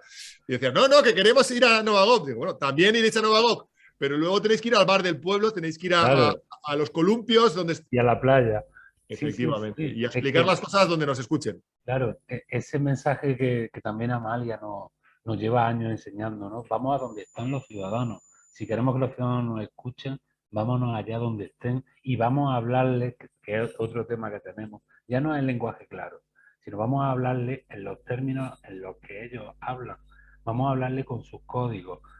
Si esto divierte ahora, si esto es interesante, si esto es lo que llama la atención, vamos a esforzarnos por utilizar esos códigos también, que no, por el tiempo que tenemos, tengo una reflexión o una experiencia reciente con una amiga en la universidad de que querían hacer un llenazo, ¿no? En una jornada para jóvenes, era ¿cómo lo hacemos? Y todo era con los ponentes de nuestra manera, con la forma de llamarlos de nuestra manera, los formatos de la jornada de nuestra Fracaso manera, total. pero que vengan los jóvenes aquí y que esto lo llenen. Sí, hombre, claro, porque tú quieras, ¿no? Bueno, gente, compañeros, compañeras, preguntas para Borja. Santiago Donat me parece que levantó la mano. Sí, seguro. Hola, buenos días. No sé por qué, pero la cámara no se ve porque se me ha activado ahora. Ahora sí, Santiago. ¿Qué hay, Borja? Rafa, Gracias. Borja, muchas gracias por esta exposición, además tan inspiradora y llena de contenido. Y la primera era el comentario que recojo, es de que puedes estar haciendo iniciativas interesantes, encima nuevas, novedosas y que no le importa a la ciudadanía. Entonces, al final te planteas si a pesar de ser novedoso, pues digamos que sigue sin llegar y a lo mejor hay que cambiar la manera de llegar. Entonces no es como la pescadilla que se muerde la cola y luego has hablado de empoderarles y hacerles formar parte en estas iniciativas. Bueno, pues por ahí pueden ir los tiros, pero está claro que si sigue sin llegar es que no se está cogiendo el canal, que a lo mejor no es de las administraciones públicas en sí, a lo mejor también deben tener una formación en la escuela, en casa, Fíjate, Santiago, que yo creo que das un poco la clave, ¿no? Yo no quiero parecer desmotivado, todo lo contrario, porque yo me chuto motivación por las mañanas y todo lo contrario. Yo creo que nos debemos un poco hacer este tipo de cosas y también los que tenemos la suerte de que podemos innovar, es decir, que nos han dejado esa parcela de competencias, tenemos que apostar fuerte, ¿no? Porque al final ser punta de lanza implica abrir nuevos horizontes a los que podemos encontrar soluciones y demás. Pero yo creo que acabas de dar la clave, fíjate, estamos haciendo mucho trabajo puntero, si queréis decirlo así, pero muy poco trabajo en la base. Y me refiero a la base cuando hablo de las escuelas, ¿no? Evaluación no se estudia en las escuelas. Tampoco se estudia gobierno abierto, tampoco se estudia transparencia, pero es que el modelo educativo español, y que conste que yo no soy especialista, es un modelo muy encorsetado y no se ha revisado y falta incorporar la lógica de la vida moderna a un modelo que en este caso la ley de educación, que yo estudié en su momento para las oposiciones, la primera era de 1870, ¿no? Y la ley Moyano de 1870. Quiero decir que modernicemos un poco el sistema educativo que de alguna forma allanará el terreno para que la sociedad nos demande de oficio un poco lo que ya estamos haciendo y sea la que llame a la puerta y diga, oye, no estás evaluando, oye, los resultados no son los esperados, oye, claro, si la sociedad no conoce de esos derechos, no conoce de cuál es el funcionamiento de las instituciones, es difícil que les nazca, ¿no? Entonces, yo creo que también se tiene que hacer trabajo desde ese punto de vista. Claro, y lo que yo quería, también la pregunta en realidad iba dirigido que aquí sí que tú puedes tener por tu experiencia y bueno, como cargo público que eres, el tema de los incentivos a los trabajadores, porque claro, en tu equipo hay gente que tendrá que trabajar mucho más que una persona con la misma formación y retribución que en otro departamento. Entonces, ¿tú cómo ves, por ejemplo, los que trabajan en proyectos europeos, que les tocan viajar más de la cuenta, ¿tú cómo ves en el corto plazo plantear un plan de incentivos a trabajadores públicos por involucrarse en esta serie de proyectos estratégicos? Hablo de sueldo, hablo de días extras, es que eso es una barrera muy grande. O incluso también plantear la evaluación del desempeño del trabajador público, que eso ya es una como ciencia ficción. ¿Cómo ves esta posibilidad o si has intentado algo? Yo te voy a dar mi visión personal, Santiago, que a lo mejor me meto en algún problema, pero es muy sencillo. En un contexto como en el actual, donde la pasta no es lo que más abunde, es decir, que no podemos hablar de productividades ni incentivos de carácter económico, yo apelo un poco al salario emocional. Es decir, la gente que trabaja conmigo sabe que va a conseguir poquito dinero, porque no está en el ADN de este servicio el hacer las cosas para pedir dinero. Otra cosa es que se tengan que hacer sobreesfuerzos más allá de lo que está en su mano y demás, ¿no? Eso se tiene que compensar en su justa medida. Pero fíjate que cuando la gente trabaja, y yo no hablo de proyectos europeos porque lo desconozco, yo hablo de nuestro servicio. Cuando la gente trabaja en algo que le gusta, que le apasiona y que sobre todo la organización le deja hacer, ese salario, esa retribución emocional compensa con creces el esfuerzo que está haciendo. Ahora bien, si aquí viene un tío que aprueba una plaza, la innovación le da exactamente igual, los ciudadanos se la pelan y viene porque él quiere ser funcionario y trabajar de 8 a 3, todo el dinero le va a ser siempre insuficiente. ¿Por qué? Porque el compromiso con lo público lo vive de otra forma. Entonces, los que nos dedicamos a lo público, ojo, y a que además nos gusta lo que hacemos y nos dejan hacerlo, porque otros pueden decir, no, Borja, eso está muy bien, pero es que a mí en mi organización es que no me dejan hacer nada. Te diría, bueno, pues entonces eso hay que compensarlo como mínimo con dinero. Pero cuando estás bien en tu organización, tienes margen de profesional y te sientes a gusto con lo que haces, esos incentivos, Santiago, tienen que venir más en la parte emocional que en la parte económica. También te digo una cosa, siempre que haya más dinero va a ser mejor, pero entiendo que en un contexto como el actual es injusto pedir más dinero cuando en realidad hay gente que lo está pasando muy mal. Pasamos rápidamente, gracias Santiago, a otra pregunta de Ismael, por favor. Vamos a intentar ser breves, que estamos en el tiempo de Inenia. Hola, ¿me escucháis bien? perfectamente. Perfecto. Nada, Borja, decirte que me ha encantado la exposición y sobre todo creo que has sido muy valiente a la hora de decir que sí que había determinadas acciones que habéis realizado que al final se han quedado en unos tweets y en unos reconocimientos y tal, pero que no han llegado a la población o no han tenido los resultados que teníais, ¿no? Digo valiente porque ese es un tema que siempre me he peleado yo con él, ¿no? Yo he puesto aquí en marcha algunos proyectos que sin dar más explicaciones he cogido y se los he dado a algunas personas de confianza que tengo yo en el pueblo, para que os hagáis una idea, Canet de Berenguer, 7.000 habitantes, y sin dar más explicaciones le he dicho que lo prueben y que me digan su feedback, ¿no? Desde guías a determinadas aplicaciones y demás. Entonces, al final, cuando ves realmente el feedback que te aportan estas personas es muy valioso, porque al final son los que lo van a tener que usar, ¿no? Entonces, porque claro, cuando sales a la galería, pues sí, mira qué chulo lo que estás haciendo y tal, pero al final realmente si no llega quien tiene que llegar, no vale.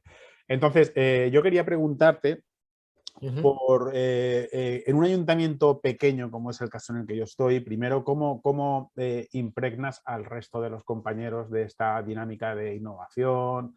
Sobre todo también cómo convences a los políticos de que lo que tú estás haciendo vale para algo, porque al final, si no se traduce en la foto de ellos, parece como que no lo ven, ¿no? Entonces es una pelea que siempre tenemos y que eres un poco el loco que intenta hacer cosas raras y qué tal, ¿no? Saber tu opinión sobre esto. Fíjate, Ismael, gracias por tus palabras. Yo creo que ya también tenemos una edad, ¿no? Y ya no estamos un poco aquí para buscar reconocimientos de nadie. Y aquí en general hay mucha innovación de purpurina, ¿no? Y cosas muy bonitas que brillan un montón, pero aquí hay que buscar el impacto de las acciones, ¿no? Y ese impacto es lo que nos va a dar un poco a nosotros la tranquilidad de que estamos haciendo el trabajo bien.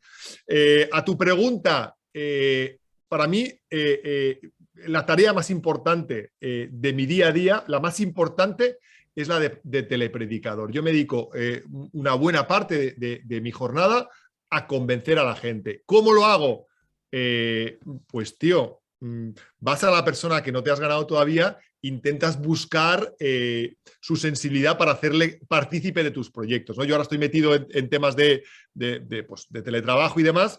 Ahora me interesa concienciar a la gente de recursos humanos de las ventajas del teletrabajo.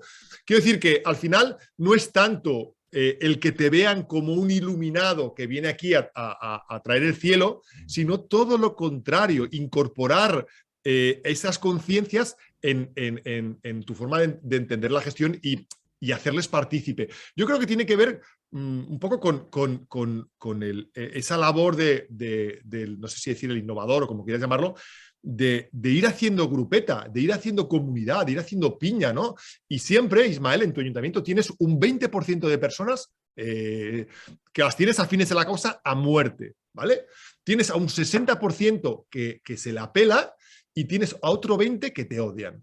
Eso es así. Tú te debes a ese 60% que pasan de todo. Entonces, coges a tus 20 afines y los vas involucrando para que se vaya extendiendo tu forma de entender la gestión hacia esos 20, perdón, hacia esos 60. Y siempre olvidando las críticas de los 20 que te odian, que son 20, ¿eh? No hay más. Pero eso es así.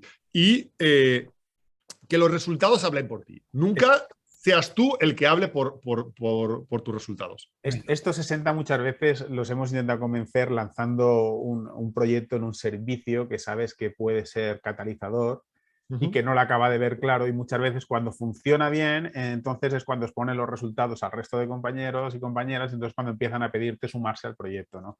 Pero políticamente es complicado, ahí sí que topamos con lo que pasa, Ismael, que cuando hablamos de políticos ya es una dimensión paralela, es que es como el metaverso. En los políticos puede ser que te cueste nada convencerlos o puede ser que no los convenzas nunca, porque su lógica no tiene que ver con la nuestra. Ellos es una lógica más vinculada a ciclos electorales, más vinculada a clientelismo político, que está muy bien, ¿eh? Pero su forma de entender la organización no tiene nada que ver con nosotros. Yo creo que tienes que trabajar esas dos dimensiones, la dimensión política con otro tipo de acercamiento, con otro tipo de forma de vender, ¿no? Y a tus compañeros de otra manera. Pero no hay, Ismael, no hay fórmulas mágicas, tío. Aquí es pico y pala, pico y pala. Entiendo. Muchas gracias, Borja. A ti. Muchas gracias, Ismael. Muchas gracias, Borja. te despido rápidamente para pasar a la ponencia de Ilenia, que vamos un poquito. Gracias a todos y un abrazo muy fuerte, Rafa. Muchas gracias, de verdad, Borja.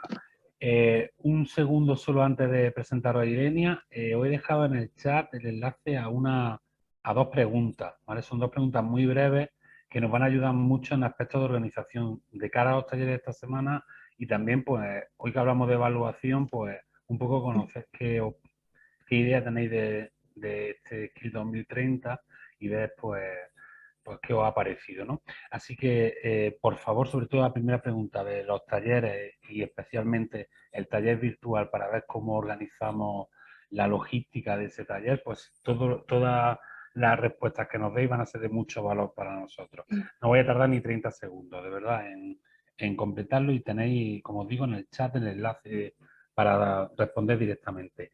Y ahora, bienvenida, Ilenia.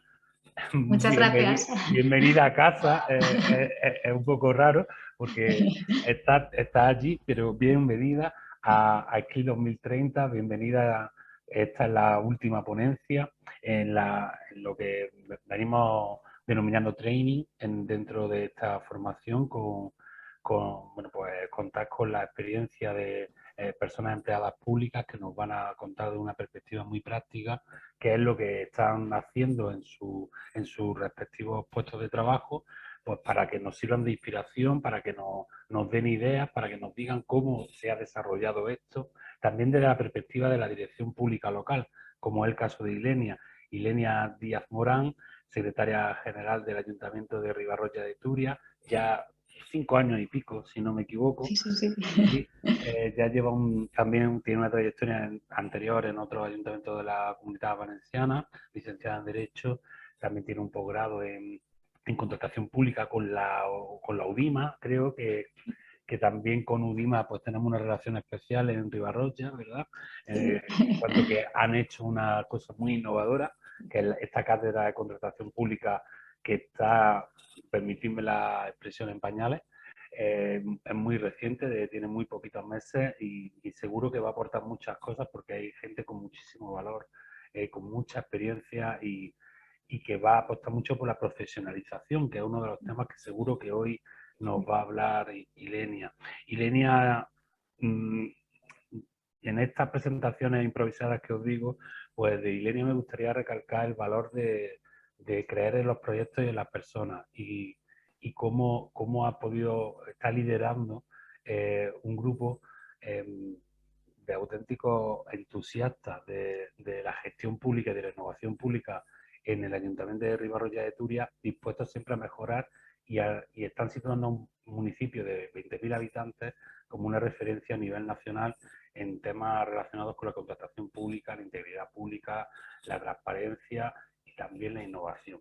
Es un gustazo contar contigo, Ilenia, hoy y me voy a callar para no robarte un segundo más de todos los minutos que te hemos robado. No puedes seguir hablando.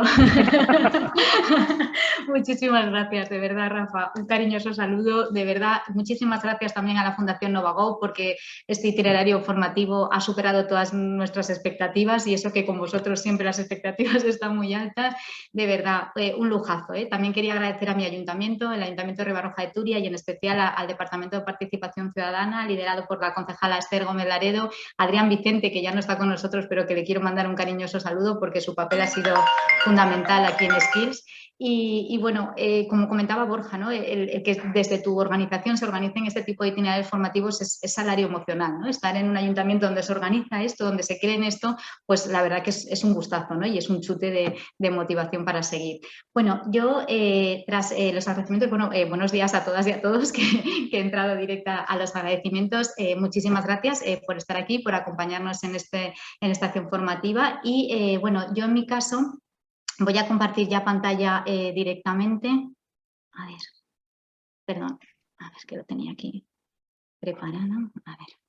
Vale, voy a hablar de cómo podemos gestionar de una gestión responsive de los fondos europeos con ocasión de los Ya la tengo, perdón, con ocasión de los fondos Next Generation, ¿no? En este caso, bueno, sabéis que se ha aprobado el Plan de Recuperación, Transformación y Resiliencia, aprobado por Consejo de Ministros. ¿No se ve? Ay, perdón. Ay, madre. Espera, un momentito, lo siento. Tranquilo. A ver qué he hecho. A ver. Vale, es que creo que no le he dado al final a la...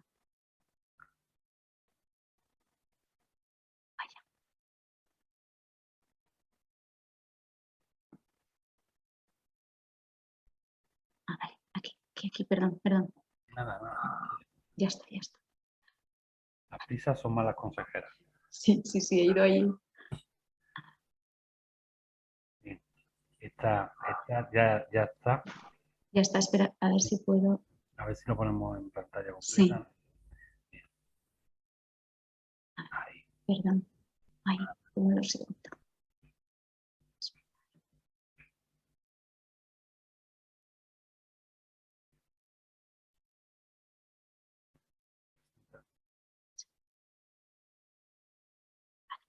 Ahí, perfecto. Vale, pues nada, empiezo, disculpar, no sé lo que he hecho.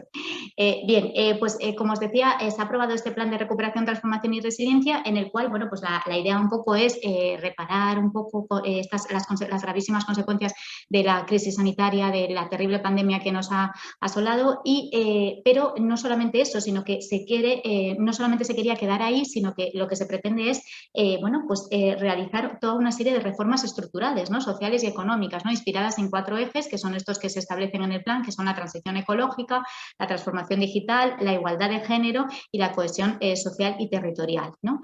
Bien, pues basando un poco en esta idea, mi planteamiento es el siguiente, ¿no? Igual que, o en paralelo, ¿no? a esta transformación económica y social, también a través de esa gestión que tenemos que hacer las empleadas y empleados públicos de estos fondos europeos que van a llegar a nuestras administraciones, pues también podemos llevar a cabo una transformación en nuestras administraciones públicas, ¿no? Una gran transformación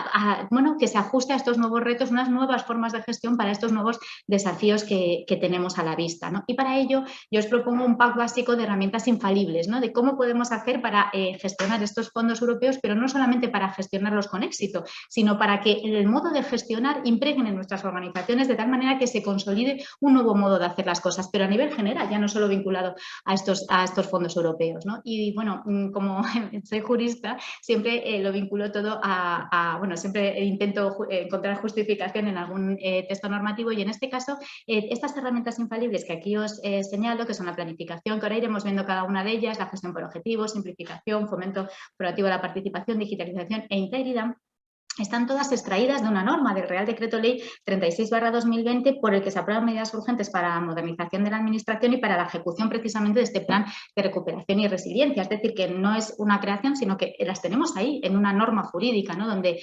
especialmente en el artículo 3º de este Real Decreto se contempla una serie de principios para garantizar, bueno, principios que llama de buena administración, de buena gestión, ¿no? Para garantizar esa correcta gestión, para conseguir esa implementación eficaz y para la consecución de los objetivos nos indica que hemos de seguir esa serie de principios, ¿no? Que de alguna manera, así resumidos, os los recojo aquí, ¿no?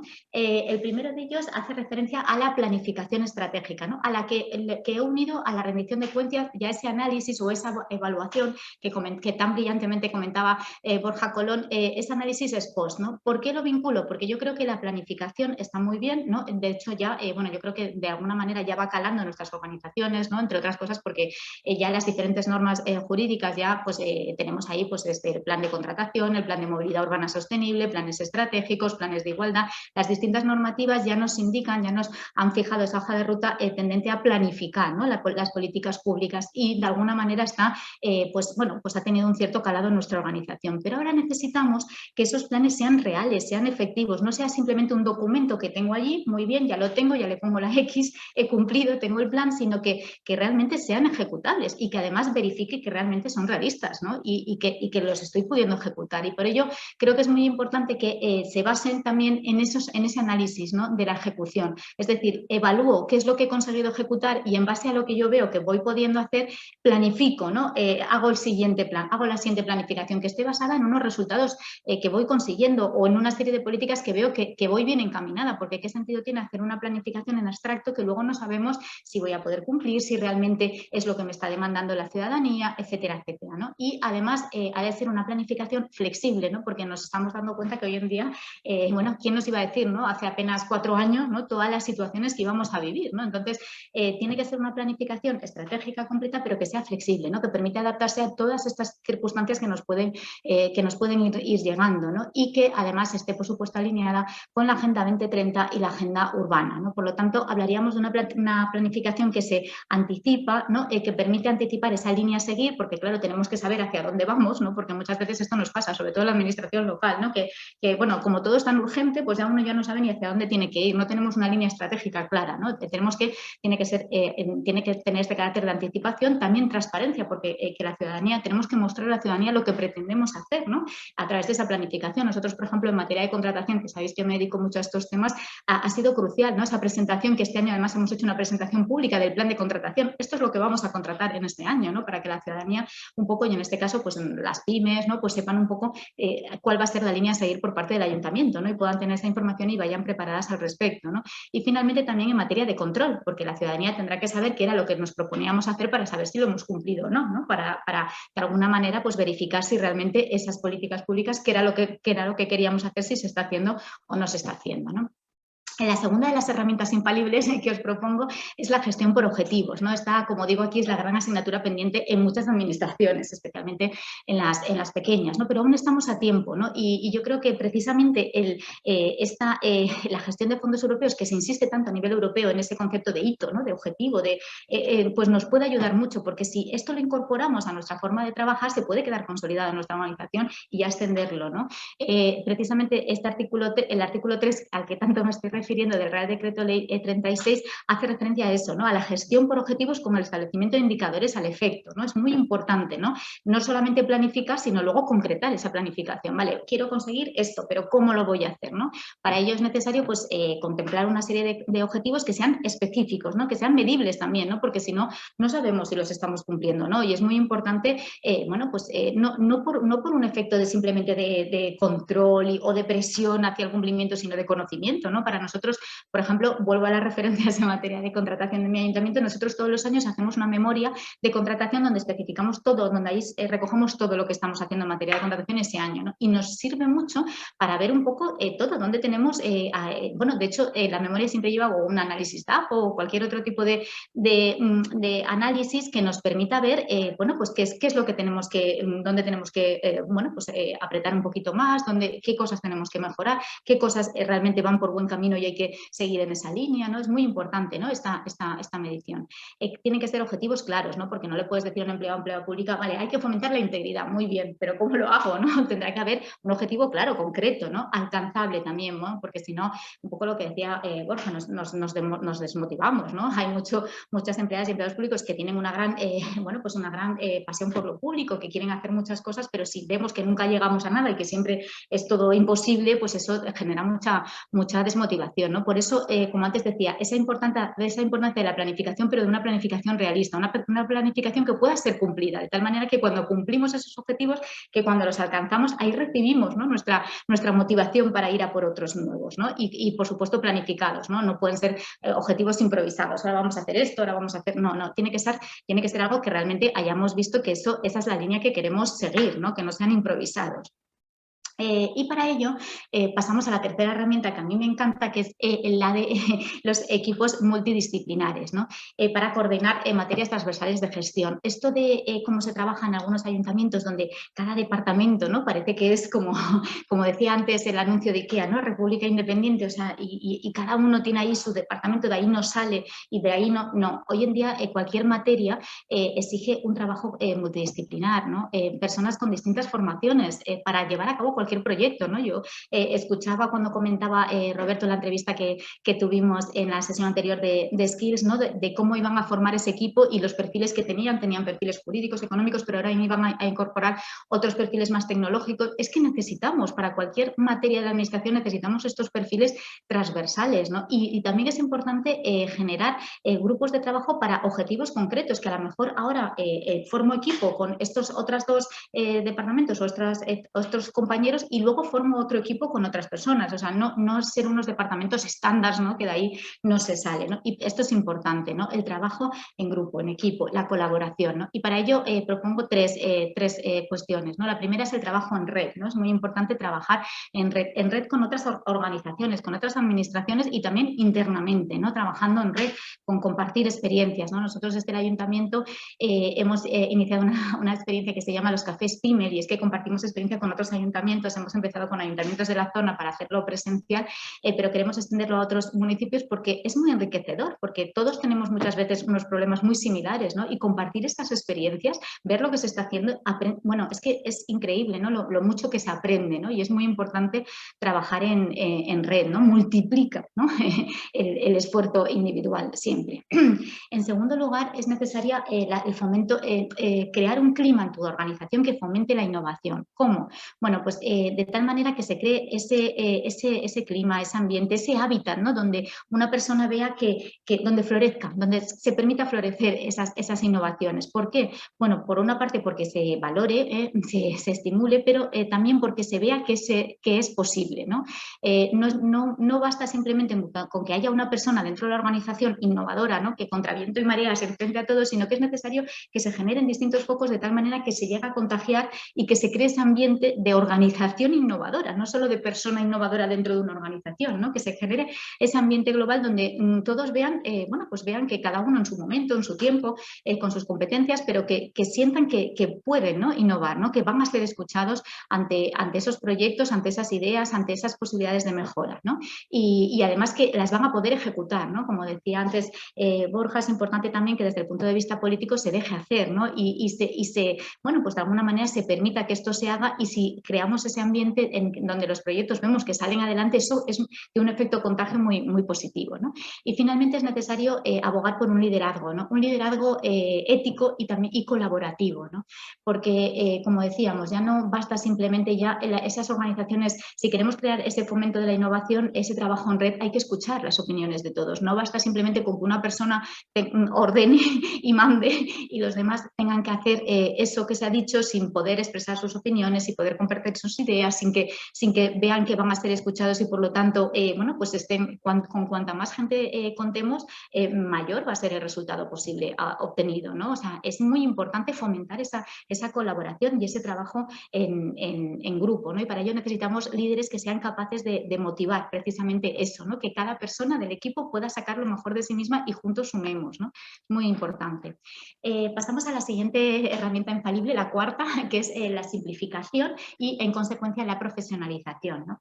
Como se ha comentado hoy, la simplificación es muy importante, ¿no? La administración pública debemos de simplificar. De hecho, el artículo 3 también aquí hace referencia a eso, ¿no? A aplicar en los procedimientos de gestión pues esa eficacia, esa agilidad, esa celeridad, esa simplicidad, ¿no? Debemos de ser administraciones entendibles, ¿no? El mensaje tiene que estar claro, ¿no? Tenemos que intentar no complicar determinadas cuestiones e intentar simplificar lo máximo posible para que los ciudadanos, para intentar hablar el mismo lenguaje que la ciudadanía, ¿no? Y para que se produzca esa simbiosis que queremos, ¿no? Si queremos interactuar con la ciudadanía, debemos de hablar su mismo lenguaje y debemos de ser cercanos y accesibles, ¿no? En este sentido, por ejemplo, por volver siempre a la referencia en contratación pública, nosotros, por ejemplo, pues hemos hecho todo un esfuerzo por simplificar mucho la documentación. Por ejemplo, en los pliegos de contratación pública siempre hemos hecho al principio va el resumen para el licitador, es decir, que hay un resumen que en una o dos páginas como mucho está todo lo más importante de esa licitación, y así, bueno, luego ya si me interesa me leo el contenido entero del pliego, pero que sea un resumen muy visible, de tal manera que cualquier persona pueda saber exactamente qué es lo que quiere en ese momento el ayuntamiento, ¿no? Entre otros muchos ejemplos, ¿no? Y para llevar a cabo esta simplificación es imprescindible la profesionalización, ¿no? Porque hacer las cosas fáciles y sencillas requiere un esfuerzo y requiere tener muchos conocimientos realmente, aunque parezca lo contrario, ¿no? Que una cosa muy enrevesada, muy larga, muy, muy confusa, pues es más elaborada. No, realmente lo difícil es hacer las cosas fáciles, eso es lo difícil, ¿no? Y para ello es imprescindible la profesionalización. Aquí en el Ayuntamiento hemos apostado mucho por la profesionalización porque nos parece fundamental, ¿no? Y no solamente en competencias técnicas, ¿no? De hecho, pues con la cátedra tenemos, como decíamos, ¿no? Un plan espectacular de profesionalización en materia de contratación pública, sino también de otro tipo de habilidades, como esta acción formativa de skills, ¿no? Es muy importante, ¿no? Porque también necesitamos otra serie de actividades, ¿no? De habilidades, perdón, como antes decía Borja, pues es necesario, pues por ejemplo, esa labor de telepredicar, ¿no? De convencer, de seducir, de incorporar al equipo, ¿no? Pues ese tipo de habilidades también son necesarias, ¿no? Y es necesario también formar a esos líderes, bueno, en fin, una serie de habilidades que son muy necesarias también en el ámbito de la administración pública y que también ahí, bueno, pues debemos de incidir en la profesionalización. Pasamos a la quinta herramienta, que es el fomento de la participación. La participación es fundamental, es crucial, o sea, no podemos ya obviar la participación. De hecho, bueno, pues en todas lo sabemos, ¿no? Que antes de aprobar cualquier plan, cualquier norma, ya siempre se habla de participación pública, ¿no? Es un elemento fundamental de cualquier proceso, de cualquier procedimiento administrativo, ¿no? Es esencial, ¿no? Pero, bueno, de hecho, como decía el artículo 3 al que estoy citando, esta vez en su apartado F nos habla de esa participación, diálogo, transparencia, y en el artículo 17 habla del fomento de los foros de participación, ¿no? El problema que nos encontramos es que a veces la sociedad no participa, ¿no? La ciudadanía decimos, hemos organizado estos presupuestos participativos, hemos organizado esto, hemos organizado un montón de cuestiones y no acaban de lanzarse a participar, ¿no? Entonces, yo creo que eso no debe desmotivarnos, al contrario, no debemos de fomentar la participación como algo que nos va a exigir de entrada la ciudadanía, sino que hemos de adoptar un rol proactivo, ¿no? Y debemos de proceder a alfabetizar en información y en participación, ¿no? Como comentábamos, o sea, los ciudadanos muchas veces no saben toda la información que tienen a su disposición, ni dónde la pueden encontrar. Entonces, es necesario, ¿no? Pues, y ni tampoco conocen todos los mecanismos que tienen para poder participar. Entonces, es muy importante también formar en esto, ¿no? Que la ciudadanía adquiera esas habilidades de participación, de saber dónde lo pueden, cómo lo pueden hacer, dónde lo pueden hacer y, por supuesto, ponérselo fácil, ¿no? Y, como decía, que desde la administración se fomente esta participación, ¿no? No basta simplemente con permitir, entre comillas, la participación, sino que hay que también fomentarla, incentivarla, ¿no? Porque de suyo así espontáneamente no van a hacer, ¿no? Nacerá, pues sí, pues en algún porcentaje, pero no con carácter general. Es muy importante fomentar la participación y cuando se fomenta, se ve que, pues bueno, los resultados quizás no son a lo mejor con la rapidez que deseamos, pero sí que se notan importantes avances, ¿no? Y la ciudadanía realmente responde, ¿no? Pero es necesario este papel proactivo por parte de la administración. La sexta herramienta, hablamos de digitalización fundamental, ¿no? Es necesaria esa transformación digital, pero ojo, para la mejora de los servicios. Es muy importante que, como se ha comentado, que no se trate de, no vamos a digitalizar el caos. La digitalización nos tiene que servir para mejorar esa prestación de los servicios, ¿no? Y tenemos que tener un ojo especial en esa brecha digital, ¿no? En esas personas a las que no estamos llegando y debemos llegar, porque no podemos permitir que nadie se quede atrás en este proceso, ¿no? Y tenemos que ser especialmente cuidadosos con eso y tenemos que, bueno, pues pensar lo impensable, no darle vueltas a la cabeza para, bueno, establecer todos aquellos mecanismos que permitan que ninguna persona sienta que no puede acceder a su administración pública, ¿no? Esto es muy importante. Bueno, y pasamos a la séptima herramienta, que es la integridad y el compliance, ¿no? Esto para mí es fundamental, ¿no? En este caso también me remito a una norma jurídica, la orden 1030-2021 de 29 de septiembre prevé que toda entidad, y esto yo creo que nos ha llegado a todas las administraciones públicas, que participe en la ejecución de fondos, deberá disponer de un plan de medidas antifraude, ¿no? Que además tiene que englobar todo el ciclo antifraude, la prevención, la detención, la corrección y la persecución, todas las etapas del ciclo antifraude. Esto está así, ¿no? Pero, ojo, no nos quedemos en esto, ¿no? Esto ha llegado, todos sabemos que tenemos que tener este plan antifraude porque si no, pero no nos quedemos ahí, ¿no? Yo recomiendo un post de la Agencia Valenciana Antifraude que está realizando un trabajo espléndido. En este caso el post era de Concepción Campos Acuña y se titula Planes antifraude, bla, bla, bla. Y en él lo que se viene a decir es que no nos quedemos simplemente con, bueno, ya tengo el plan y ya está, ¿no? Voy a ponerle la X de que ya tengo el plan y hago pues un copia-pega o lo encargo a alguien que me lo haga, pero no, aprovechemos, ¿no?, que se está para inocular esta cultura de la integridad en nuestra organización y no nos limitemos solo a hacer un plan para gestión de fondos europeos, hagámoslo para toda la gestión de nuestra administración, ¿no? Aprovechemos esto para adoptar esas medidas, sobre todo en materia de prevención, ¿no? Ese mapa de riesgos, ese mapa de señalar dónde tenemos esas red flags, ¿no?, esas posibles, y adoptemos todas esas medidas necesarias porque la integridad es crucial, ¿no? Debemos ganarnos la confianza de la ciudadanía y para ello es fundamental apostar por la integridad. Y ya para finalizar, perdonad que he ido un poco deprisa, pero como tenía el tiempo limitado, y como conclusión un poco la idea que os he querido transmitir, ¿no?, que aprovechemos esta gestión de los fondos europeos para no solamente para gestionarlos, que por supuesto muy bien, sino también para consolidar en nuestras organizaciones estos principios de buena gestión que nos señala la norma, que nos dice cómo lo hemos de gestionar, pero aprovechemos para que se consoliden, para que enraícen en nuestras organizaciones, ¿no? Pues cómo, bueno, pues mediante ese concepto, ¿no?, mediante esa gestión por objetivos, ¿no?, que cambiemos de lo clásico que se dice cuando se habla o cuando se ha apostado por el teletrabajo, ¿no?, dejar de calentar las sillas y más y gestionar por objetivos, ¿no?, que haya unos objetivos claros y concretos y mediante equipos multidisciplinares, ¿no?, para hacer frente a esos conceptos de hito y objetivo que nos están viniendo de Europa, ¿no? Hagamos criterios de seguimiento y acreditación de los resultados para medir, ¿no?, qué es lo que estamos consiguiendo, planifiquemos y rindamos cuentas, ¿no?, fomentemos la participación de una manera proactiva, ¿no?, y consolidemos la cultura de la integridad en nuestras organizaciones, ¿no? Y sobre todo, que no se nos olvide nunca que somos servidores públicos y hemos de poner siempre a las personas en el centro de la gestión. Pues nada, muchísimas gracias. Voy a dejar de compartir. Muchísimas gracias. Creo que me ha ajustado más o menos al tiempo. He ido todo lo rápido que he podido. Te ha ajustado maravillosamente. Vamos, increíble la cantidad de claves que nos has dejado súper bien expuestas, a pesar de la velocidad. Es para tenerlo en cuenta. Voy a apuntarte para cuando tenga poco tiempo para ponencia y voy a tirar de Ilenia, que nos va a dar un montón de ideas en muy poco tiempo. Muchísimas gracias, Ilenia. Excelente presentación. Me ha gustado muchísimo. ¿Qué pregunta, qué se os ocurre que podéis comentar con Ilenia? ¿Alguna mano levantada veo? No. Hola, es que no quería monopolizar, Rafa, soy Santiago otra vez.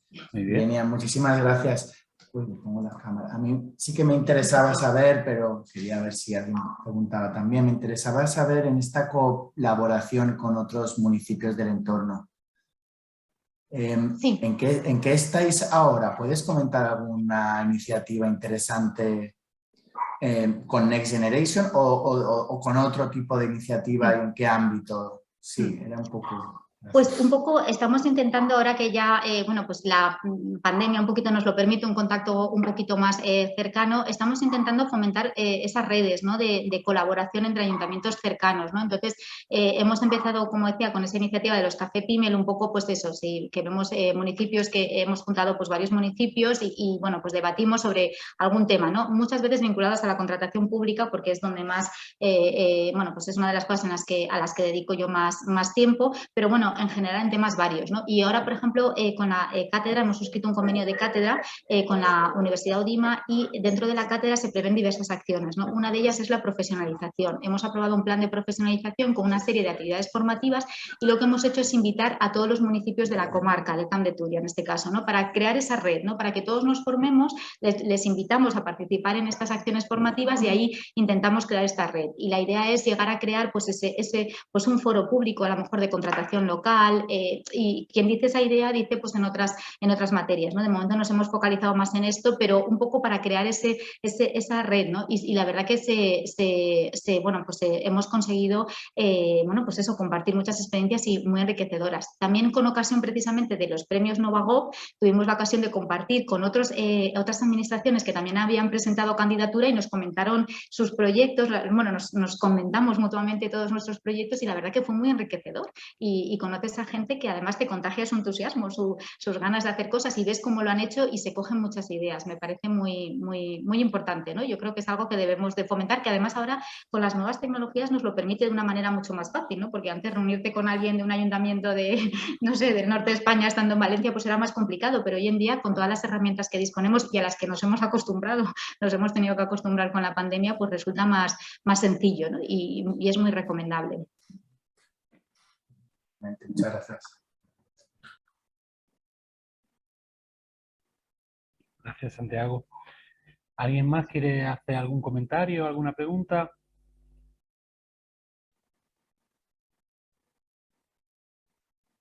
No se ven manos levantadas y no se oye a nadie.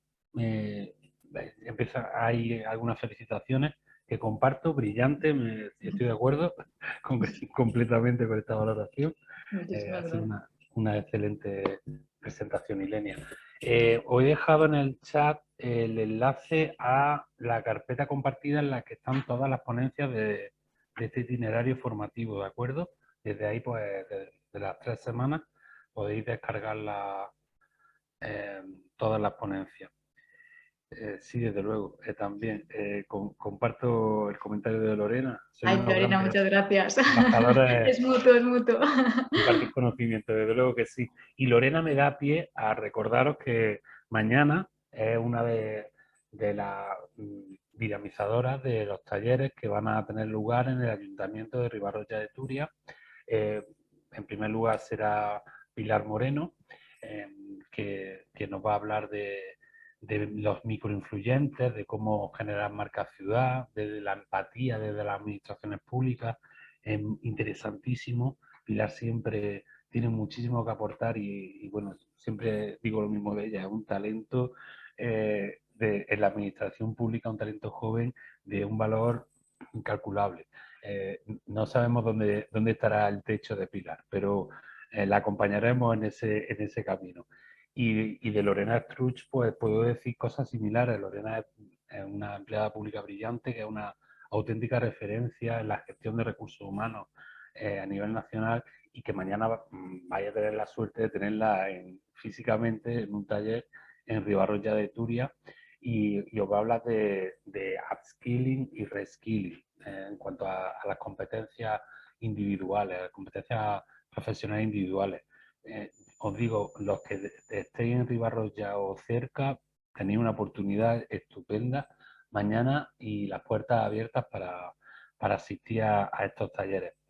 Y el viernes tenemos taller virtual con Manu Rodríguez, director de Cámara Cívica, un colaborador ya habitual de la Fundación Novagó y otro talento joven de los que se va a hablar mucho seguro en los próximos años. No deja de sorprendernos con esa visión fresca e innovadora que le imprime a todo lo que hace.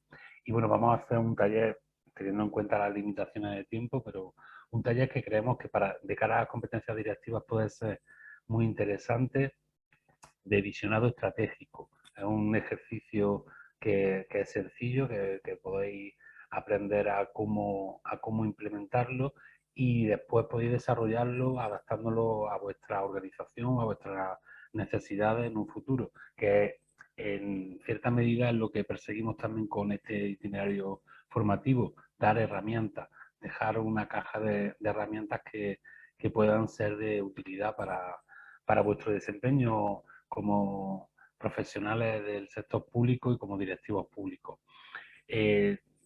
Solo recordaros que las preguntas que he dejado en Mentimeter en el chat, lo más importante para nosotros es conocer esa asistencia, ¿vale? Para poder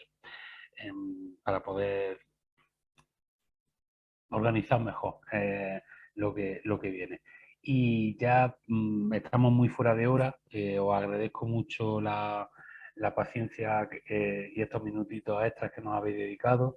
También pues sabéis que dejamos unos minutos de cortesía, pero creo que ha merecido la pena este tiempo. Pero me vais a permitir que guarde al menos 30 segundos para agradecerle a Adrià Vicente el trabajo que ha desarrollado como alma de este proyecto. Es verdad que en este me he sentido muy acompañado y estoy muy contento con todo lo que me ha aportado también José Luis Serrano y la propia Ilenia, desde el ayuntamiento, Jessica, todo el equipo. Pero tengo que darle un reconocimiento especial, y creo que lo comprenderéis, Adrián, por todo ese entusiasmo contagioso que tiene, y esas ganas de siempre de intentar mejorar y de intentar, y no intentar, conseguir transmitir y compartir.